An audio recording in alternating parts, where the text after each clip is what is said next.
In the hot, sticky summer of 1974, the small town of Coldwater, Mississippi, nestled near the edge of the Delta, was grappling with a strange fear.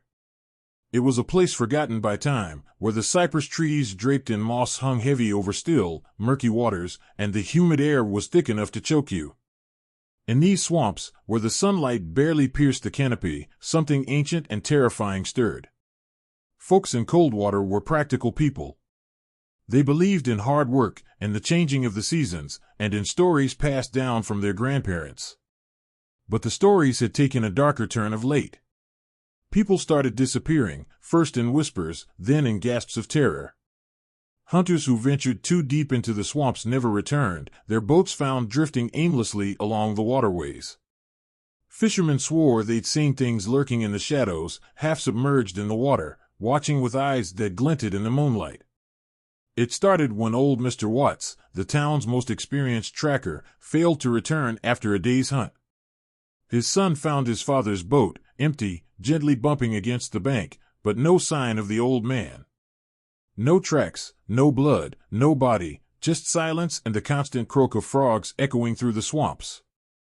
The town searched for days, combing every inch of the wetland, but Mr. Watts was gone. And he wasn't the last. By August, a total of 4 men had vanished into the swamp without a trace. Panic gripped the town, though no one wanted to admit it. People started whispering about old legends, tales their ancestors told around campfires about a cursed woman who lived in the swamps. A woman with snakes for hair and eyes that could freeze a man's soul. But most brushed it off as nonsense, until 2 teenage boys, Tom and Eddie, returned from the swamp with a story no one could deny. Tom and Eddie had snuck out one night, determined to prove they were braver than the men who'd disappeared. They took Tom's father's boat and paddled deep into the bayou, carrying only a flashlight and a rifle.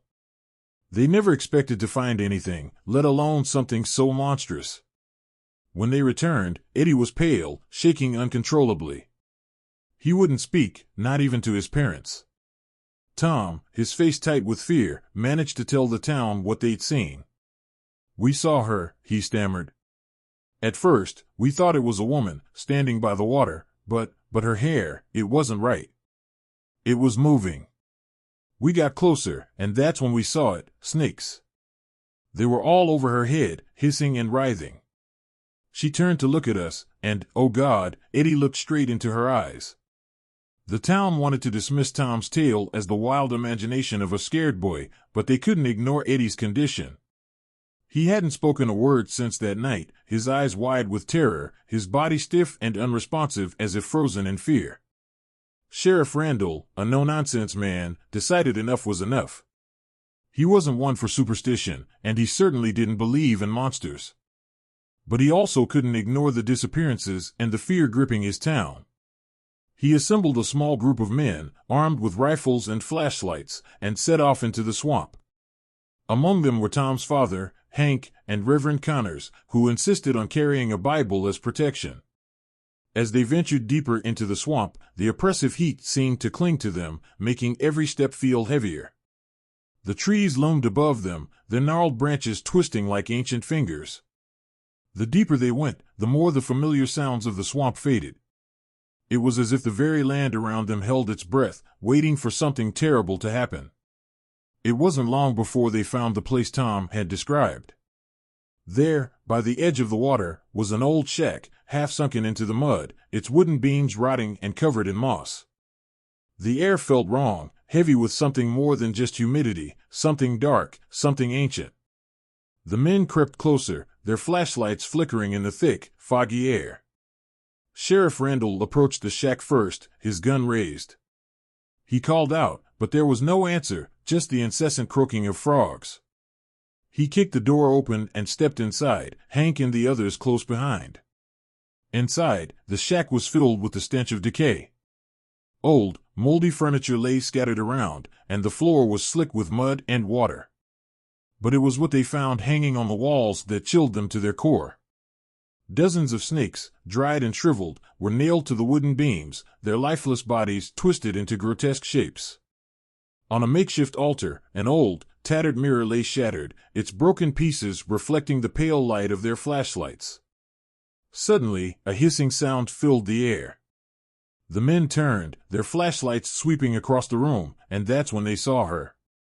She stood in the doorway, her body half hidden by the shadows, but her hair was alive with snakes, each one coiling and uncoiling as they hissed menacingly. Her eyes, glowing faintly in the dim light, fixed on them, and the men froze. Sheriff Randall tried to raise his gun, but his hands wouldn't move. Hank gasped, his flashlight slipping from his grip as his muscles locked in place.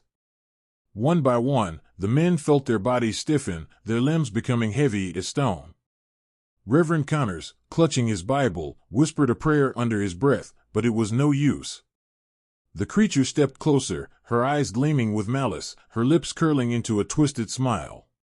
She lifted her veil, revealing a face that was both beautiful and horrifying.